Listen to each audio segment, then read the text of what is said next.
Let's, for the moment, check the book. Here's a question that's often asked by those that are in sin, but yet they're bothered by it and they seek an answer. And I want to share a few with you quickly right now. Let's check the book. In the book of Ecclesiastes, chapter 12, around verse number 7. Notice what the Bible says that I said. One question that's often asked is, what happens after one dies? Well, let's check the book. In the book of Ecclesiastes, chapter 12, around verse number 7, listen to what the Bible says. Ecclesiastes 12, verse number 7. We find these words. Then shall the dust return to the earth as it was, and the spirit shall return unto God who gave it. So the Bible says, man needs to recognize he is three parts. He is spirit, soul, and he is body. This text teaches that the body will go back to the ground. The spirit now will be en route to go back to God. Let's check the book. In the book of Luke chapter 19, beginning around verse number 19, let's notice what the Bible says. Luke chapter 19, beginning around verse number 19. Notice what the Bible says. In Luke 19, beginning around verse number 19, listen to what the great book says. I say 19, but I'm in the wrong book. Luke chapter 16, beginning around verse number 19. That's what we want. Luke chapter 16, beginning around verse 19. We find these words. There was a certain rich man which was clothed in purple and a fine linen, and he fed sumptuously every day. And there was a certain beggar named Lazarus, which was laid at his gate, full of sores, and desired to be fed with the crumbs which fell from the rich man's table. Moreover, the dogs came and licked his sores. And it came to pass that the beggar died. Thank God, I want to say this quickly, thank God for death. It is sad to be in a situation where you cannot get any kind of relief. And no doubt, the comfort now of leaving a world of pain and aching and sorrow and agonizing now is afforded to Lazarus, and the Bible says he dies. But the Bible says this, church, and it came to pass that the beggar died and was carried by the angels into Abraham's bosom. The rich man also died and was buried, and in hell he lifted up his eyes, being in torment, seeth Abraham afar off, and Lazarus in his bosom. And he cried and said, Father Abraham, have mercy on me, and send Lazarus that he may dip the tip of his finger in water and cool my tongue, for I am tormented in this flame. But Abraham said, Son, remember that thou in thy lifetime receivest thou good things, and likewise Lazarus evil things. But now he is comforted, watch the term, and thou art tormented. Two different states altogether. And then he says at verse 26, and besides all this, between us and you, there is a great gulf fixed, so that they which would pass from hence to you cannot, neither can they pass through us that would come from thence.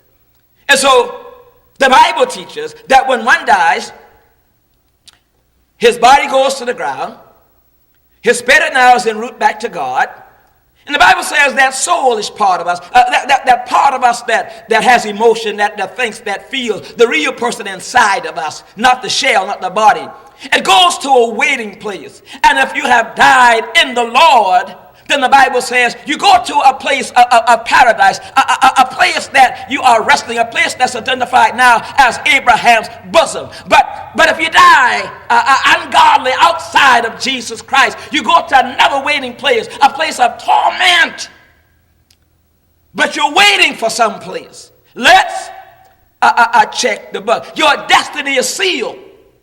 No changes. What you're really waiting on now is your reward. Let's check the book. In the book of Hebrews chapter 9, around verse number 27, listen to what the Bible says. Hebrews chapter 9, around verse number 27. Watch what the Hebrew writer writes. In Hebrew 9, around verse number 27, the Hebrew writer writes these words. He says, And as it is appointed unto man once to die, but after this, the judgment. And so what we're waiting on now in this compartment, in this place of where departed spirits go, we are waiting on the judgment. So what happens when one dies? His, again, spirit goes back to God, en route to going back to God. His fleshly body goes to the ground, and his soul waits in a waiting place as already destined there. No changes. He waits on the judgment, and then God will send, that is Jesus, will make sure we go to where we need to go. Heaven or hell.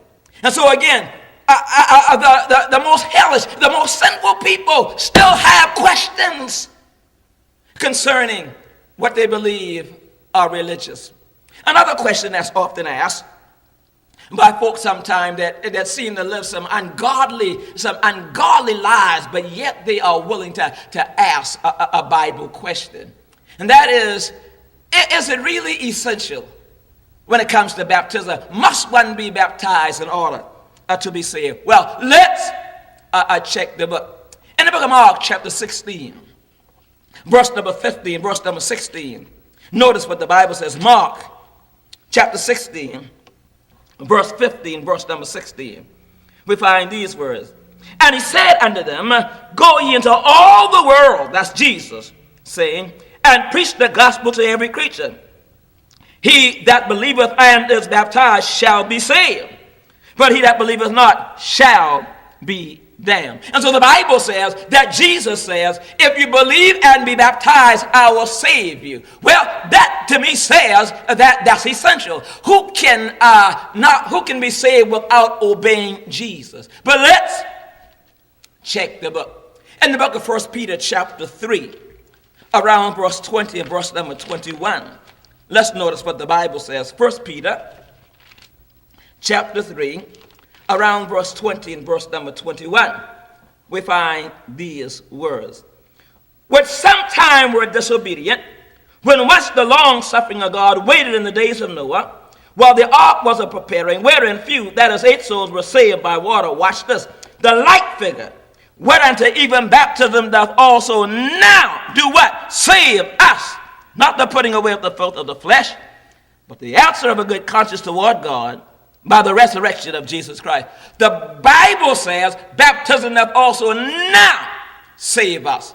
And certainly when we study the totality about the subject, we are not at all saying baptism alone saves, but to say that baptism is not involved in man's salvation is to say something that the Bible does not teach. Let's check the book.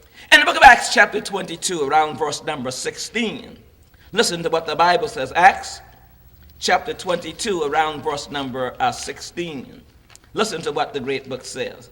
In Acts 22, around verse 16, we find Ananias coming to Saul, who later becomes known to us as the Apostle Paul. Listen to what Ananias says to Saul. At verse number 22, verse 16, we find these words. He says, and now, why tarriest thou? Why are you waiting? Arise and be baptized.